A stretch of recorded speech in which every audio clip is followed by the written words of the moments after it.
church ceases to exist. The tapers will die out upon the dusty altar. The moths will eat the fading velvet of pulpit and pew. The Bible will take its place with the Shastras, Puranas, Vedas, Eddas, Sagas, and Korans, and the fetters of a degrading faith will fall from the minds of men. But, says the religionist, you cannot explain everything, you cannot understand everything, and that which you cannot explain, that which you do not comprehend, is my God. We are explaining more every day. We are understanding more every day. Consequently, your God is growing smaller every day. Nothing daunted, the religionist then insists that nothing can exist without a cause, except cause, and that this uncaused cause is God.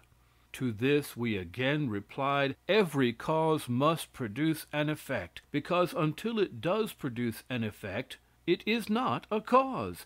Every effect must in its turn become a cause. Therefore, in the nature of things, there cannot be a last cause, for the reason that a so-called last cause would necessarily produce an effect, and that effect must of necessity become a cause. The converse of these propositions must be true. Every effect must have had a cause, and every cause must have been an effect. Therefore, there could have been no first cause. A first cause is just as impossible as a last effect. Beyond the universe there is nothing, and within the universe the supernatural does not and cannot exist. The moment these great truths are understood and admitted, a belief in general or special providence becomes impossible. From that instant men will cease their vain efforts to please an imaginary being, and will give their time and attention to the affairs of this world. They will abandon the idea of attaining any object by prayer and supplication. The element of uncertainty will, in a great measure, be removed from the domain of the future, and man, gathering courage from a succession of victories over the obstructions of nature, will attain a serene grandeur unknown to the disciples of any superstition. The plans of mankind will no longer be interfered with by the finger of a supposed omnipotence, and no one will believe that nations or individuals are protected or destroyed by any deity whatever. Science, freed from the chains of pious custom and evangelical prejudice, will, within her sphere, be supreme. The mind will investigate without reverence, and publish its conclusions without fear. Agassiz will no longer hesitate to declare the Mosaic cosmogony utterly inconsistent with the demonstrated truths of geology, and will cease pretending any reverence for the Jewish scriptures. The moment science succeeds in rendering the church powerless for evil, the real thinkers will be outspoken. The little flags of truce carried by timid philosophers will disappear, and the cowardly parley will give place to victory, lasting and universal. If we admit that some infinite being has controlled the destinies of persons and people, history becomes a most cruel and bloody farce. Age after age the strong have trampled upon the weak, the crafty and heartless have ensnared and enslaved the simple and innocent, and nowhere in the annals of mankind has any God succored the oppressed. Man should cease to expect aid from on high. By this time he should know that heaven has no ear to hear and no hand to help. The present is the necessary child of all the past. There has been no chance, and there can be no interference. If abuses are destroyed, man must destroy them. If slaves are freed, man must free them. If new truths are discovered, man must discover them. If the naked are clothed, if the hungry are fed, if justice is done, if labor is rewarded, if superstition is driven from the mind, if the defenseless are protected, and if the right finally triumphs, all must be the work of man. The grand victories of the future must be won by man, and by man alone. Nature, so far as we can discern, without passion and without intention, forms, transforms, and retransforms forever. She neither weeps nor rejoices. She produces man without purpose and obliterates him without regret. She knows no distinction between the beneficial and the hurtful, poison and nutrition, pain and joy, life and death, smiles and tears are alike to her. She is neither merciful nor cruel. She cannot be flattered by worship, nor melted by tears. She does not know even the attitude of prayer. She appreciates no difference between poison in the fangs of snakes and mercy in the hearts of men. Only through man does nature take cognizance of the good, the true, and the beautiful. And so far as we know, man is the highest intelligence. And yet man continues to believe that there is some power independent of and superior to nature, and still endeavors by form, ceremony, supplication, hypocrisy, to obtain its aid. His best energies have been wasted in the service of this phantom. The horrors of witchcraft were all born of an ignorant belief in the existence of a totally depraved being, superior to nature, acting in perfect independence of her laws.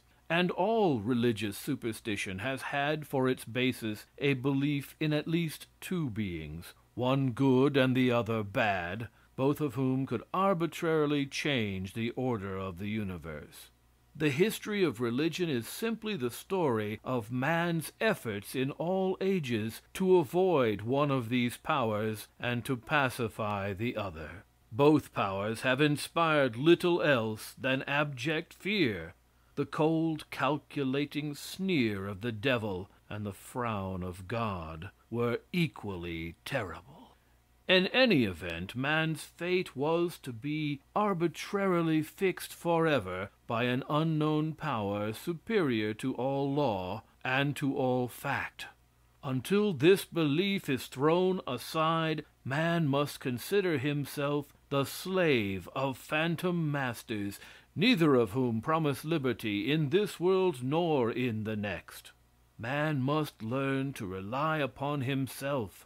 Reading Bibles will not protect him from the blasts of winter, but houses, fires, and clothing will. To prevent famine, one plow is worth 1,000,000 sermons, and even patent medicines will cure more diseases than all the prayers uttered since the beginning of the world. Although many eminent men have endeavored to harmonize necessity and free will, the existence of evil, and the infinite power and goodness of God, they have succeeded only in producing learned and ingenious failures. Immense efforts have been made to reconcile ideas utterly inconsistent with the facts by which we are surrounded, and all persons who have failed to perceive the pretended reconciliation have been denounced as infidels, atheists, and scoffers.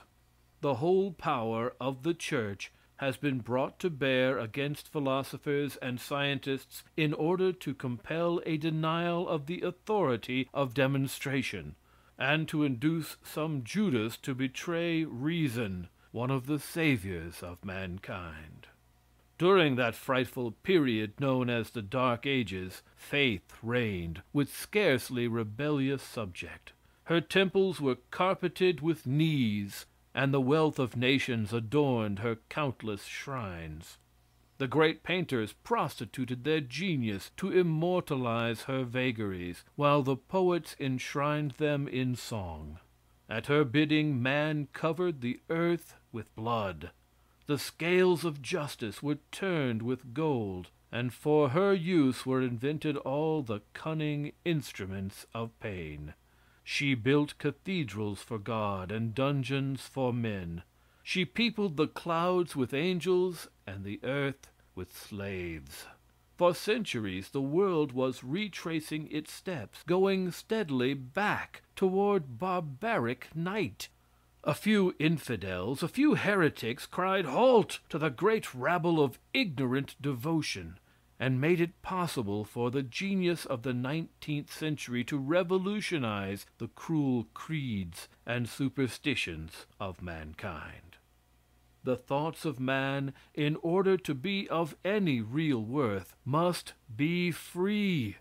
Under the influence of fear, the brain is paralyzed, and instead of bravely solving a problem for itself, tremblingly adopts the solution of another. As long as a majority of men will cringe to the very earth before some petty prince or king, what must be the infinite abjectness of their little souls in the presence of their supposed Creator and God? Under such circumstances, what can their thoughts be worth? The originality of repetition and the mental vigor of acquiescence are all that we have any right to expect from the Christian world, as long as every question is answered by the word God. Scientific inquiry is simply impossible. As fast as phenomena are satisfactorily explained, the domain of the power supposed to be superior to nature must decrease, while the horizon of the known must as constantly continue to enlarge. It is no longer satisfactory to account for the fall and rise of nations by saying, "It is the will of God." Such an explanation puts ignorance and education upon exact equality, and does away with the idea of really accounting for anything whatever. Will the religionist pretend that the real end of science is to ascertain how and why God acts? Science, from such a standpoint, would consist in investigating the law of arbitrary action, and in a grand endeavor to ascertain the rule necessarily obeyed by infinite caprice. From a philosophical point of view, science is knowledge of the laws of life, of the condition of happiness, of the facts by which we are surrounded, and the relations we sustain to men and things, by means of which man, so to speak, subjugates nature, and bends the elemental powers to his will, making blind force the servant of his brain. A belief in special providence does away with the spirit of investigation, and is inconsistent with personal efforts. Why should man endeavor to thwart the designs of God? Which of you, with taking thought, can add to his stature 1 cubit? Under the influence of this belief, man, basking in the sunshine of a delusion, considers the lilies of the field, and refuses to take any thought for the morrow. Believing himself in the power of an infinite being who can, at any moment, dash him to the lowest hell, or raise him to the highest heaven, he necessarily abandons the idea of accomplishing anything by his own efforts. So long as this belief was general, the world was filled with ignorance, superstition, and misery. The energies of man were wasted in a vain effort to obtain the aid of this power, supposed to be superior to nature. For countless ages, even men were sacrificed upon the altar of this impossible God. To please him, mothers have shed the blood of their own babies. Martyrs have chanted triumphant songs in the midst of flames. Priests have gorged themselves with blood. Nuns have forsworn the ecstasies of love. Old men have tremblingly implored. Women have sobbed and entreated. Every pain has been endured, and every horror has been perpetrated. Through the dim long years that have fled, humanity has suffered more than can be conceived. Most of the misery has been endured by the weak, the loving, and the innocent. Women have been